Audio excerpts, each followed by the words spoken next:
kuadrat dengan menggunakan faktorisasi ya adik-adik ya. Bentuk umumnya itu AX kuadrat ditambah BX ditambah C. Nanti ciri-ciri faktorisasi itu kita cari perkalian dari akar-akarnya dan penjumlahan dari akar-akarnya adik-adik ya, dimana kalau kita kalikan itu adalah A kali C, dan kalau kita jumlahkan nilainya B gitu ya adik-adik ya. Contoh soal 1 ini masih sama gitu ya adik-adik ya. X kuadrat ditambah X dikurang 6. Nah, fx-nya kita jadikan 0 dulu adik-adik, menjadi X kuadrat ditambah X dikurang 6 sama dengan 0. Nah, kita cari perkalian dari akar-akarnya. A kali C ya adik-adik. A-nya adalah 1 dan C-nya adalah negatif 6 ya adik-adik ya. Nah, hasilnya langsung saja kita kalikan. 1 dikali dengan negatif 6, hasilnya adalah negatif 6. Nah, next. Kalau kita jumlahkan si X1 dan X2-nya adalah nilainya B ya adik-adik. Nah, kita lihat nilai B-nya pada persamaan kuadrat yang diketahui adalah 1 ya adik-adik ya. Ingat ya, kalau misalnya dia X atau X kuadrat, nah kita sudah tahu pasti koefisiennya adalah 1. Tidak pernah ditulis 1X kuadrat atau 1X ya adik-adik ya. Ingat ya, jangan lupa ya. Kemudian, ingat saja kalau misalnya dia X kuadrat dan X itu koefisiennya pasti 1. Adik-adik harus ingat. Kemudian, nah kita cari bilangan, dua bilangan kalau kita kalikan hasilnya negatif 6 adik-adik. Tetapi ketika kita jumlahkan hasilnya 1. Nah, kakak buat tabel di sini. Tabel ini dimana kalau dua bilangan ini kakak kalikan hasilnya negatif 6. Tetapi kalau kita jumlahkan belum tentu jawabannya semua nilainya sama semua gitu ya adik-adik ya. Langsung saja coba kita jumlahkan adik-adik. Kalau 1 ditambah dengan negatif 6, nah kita cari yang kalau operasi hitung penjumlahannya itu bernilai 1 ya adik-adik ya. Kalau sudah dapat bernilai 1 berarti itulah si X1 dan si X2-nya. Ayo langsung kita hitung adik-adik. 1 ditambah dengan negatif 6 itu adalah, nah kamu punya uang 1, kemudian kamu punya utang 6. Jadi kamu utang kamu sisa 5 karena kamu hanya bisa membayar 1 ya adik-adik. Nah, utang itu adalah negatif gitu adik-adik ya. Kemudian kamu punya utang 1, kamu bayar 6, berarti kamu punya sisa. Kalau sisa itu berarti positif ya adik-adik ya.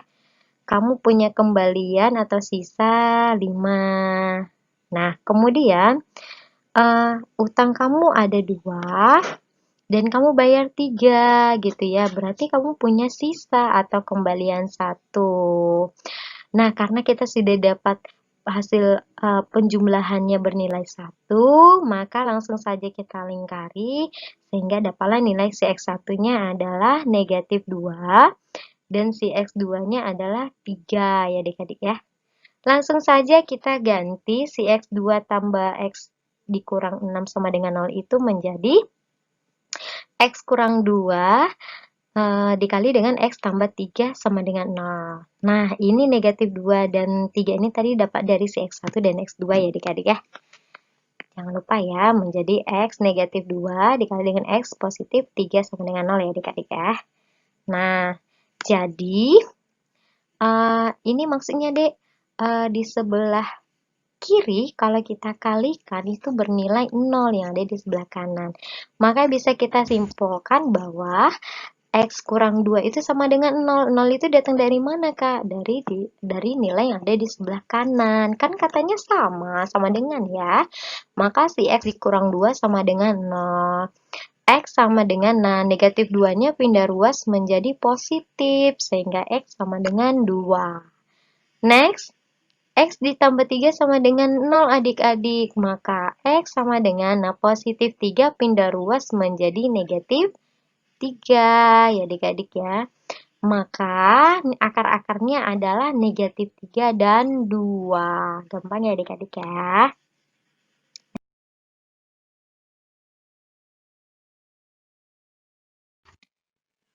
Nah, tadi yang contoh soal pertama koefisiennya 1 ya untuk nilai A. Nah, di sini nilai A-nya koefisiennya bernilai 4 ya adik-adik. Ada nanti perbedaan sedikit saja cara pengerjaannya ya. Langsung saja kakak jadikan sama dengan 0 ya.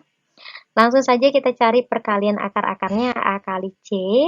4 dikali negatif 3 hasilnya negatif 12. Nah, kemudian penjumlahan akarnya bernilai B-nya adalah positif 4 ya adik-adik ya. Nah, langsung kita lihat kira-kira bilangan yang kalau kita kalikan hasilnya negatif 12. Tetapi kita jumlahkan hasilnya 4 gitu ya. Siapa ya si X1 dan X2-nya ya? Langsung saja kakak tampilkan kotak di sini. Dua bilangan ini kalau kita kalikan hasilnya negatif 12 ya. Kita cari yang kalau misalnya penjumlahannya hasil 4 siapa ya? Kalau misalnya kamu punya uang 1, kemudian kamu punya utang 12, berarti kamu masih ada utang 11 gitu ya adik-adik. Nah, ketika kamu punya utang 1, kemudian kamu bayar 12, berarti kamu punya sisa atau kembalian 11. Nah, kemudian selanjutnya jika kamu punya uang 2, kemudian kamu punya utang 6, maka utang kamu hanya bisa dibayar sebanyak 2 ya. Berarti utang kamu masih ada 4 sisanya utang kamu ya. Nah, kemudian kalau misalnya kamu punya utang 2, kemudian kamu bayar 6, maka kamu ada kembalian sebanyak 4. Ingat ya adik-adik kalau utang itu artinya negatif. Kalau misalnya sisa atau kembalian itu artinya kamu positif gitu ya. Nilainya positif gitu ya. Nah, sudah dapat nilainya 4 ya adik-adik ya. Nah, kita kan mau cari yang penjumlahannya 4 ya. Sehingga si X1 dan X2-nya adalah negatif 2 dan 6 ya adik-adik. Langsung saja di sini kakak tulis dulu 4x kuadrat dikurang 4x kuadrat dikurang 3 sama dengan 0 ya. Nah, 4x-nya kakak ganti menjadi negatif 2x ditambah dengan 6x ya adik-adik. Nah, ini cuma kakak ganti tapi nggak merubah nilai loh adik-adik. Kakak hanya merubah bentuk. Kan kalau misalnya negatif 2x ditambah 6x itu kan tetap 4x juga adik-adik. Ingat ya, tidak merubah nilai tetapi merubah bentuk. Nah, kakak lepaskan dulu dari akar-akarnya adik-adik ya. Nih ya, 4x kuadrat dikurang 2x ditambah 6x dikurang 3 sama dengan 0 ya. Karena kan positif kali negatif tetap negatif, positif kali positif tetap positif ya.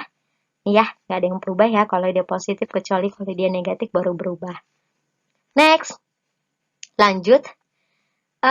Ini kakak kelompokkan di mana dua bilangan ini memiliki ada unsur perkalian yang sama ya, yaitu 4 dengan 2 dan 6 dengan 3. Kak, kenapa sih Kak 4 tidak digolongkan dengan 6, terus 2 dengan 3? Nah, 4 dan 6-nya ada sih dek unsur perkalian yang sama, tetapi 2 dan 3 kan tidak ada adik-adik.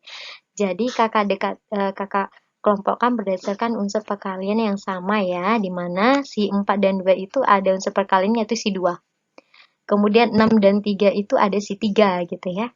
Nah, untuk 4x kuadrat dikurang 2x, 4 dan 2 itu bisa memiliki unsur perkalian 2 ya, dan x kuadrat dengan si x itu ada nilai perkalian x. Jadi si 2x-nya kakak keluarkan.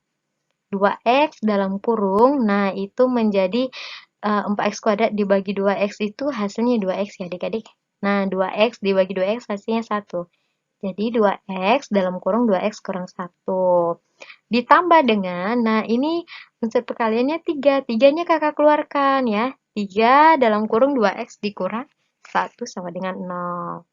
Jadi, karena unsur yang di dalam kurung itu sama, maka si 2x tambah 3-nya kakak satukan ya, kakak gabungkan.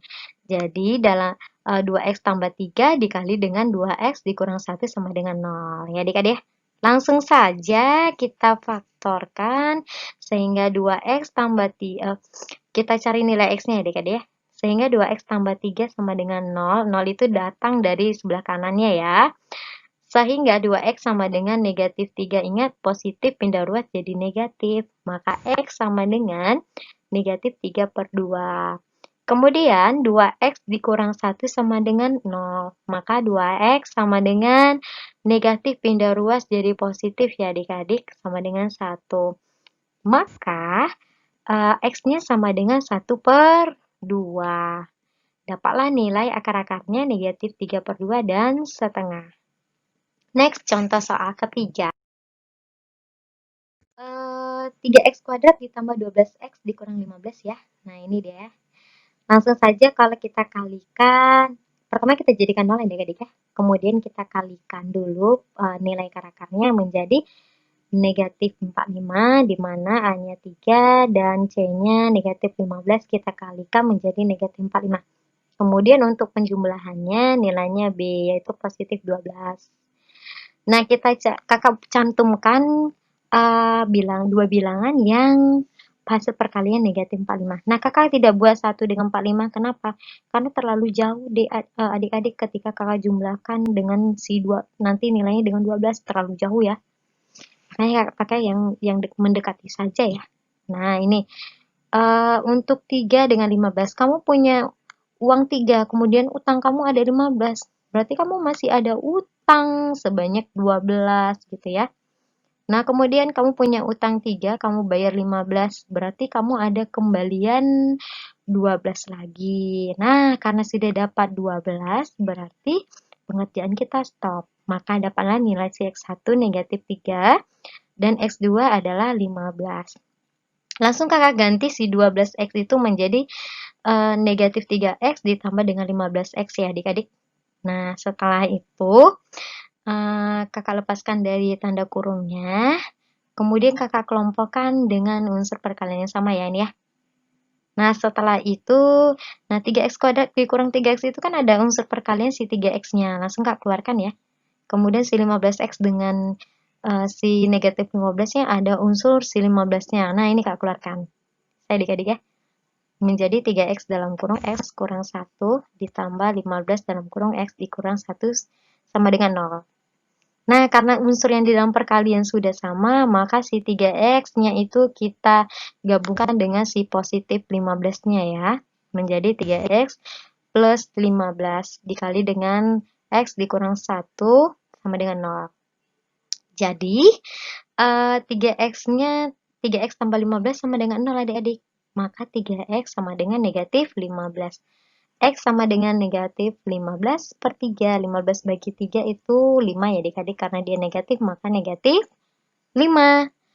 Kemudian, X kurang 1 sama dengan 0, maka X sama dengan 1. Ya adik-adik. Maka akar-akarnya adalah negatif 5 dan 1. Ya adik-adik ya, gampang ya adik-adik. Sangat simpel, kamu harus rajin mengulang supaya kamu semakin mahir ya adik-adik ya. Nah, sampai di sini saja adik-adik, semangat belajarnya. Terima kasih.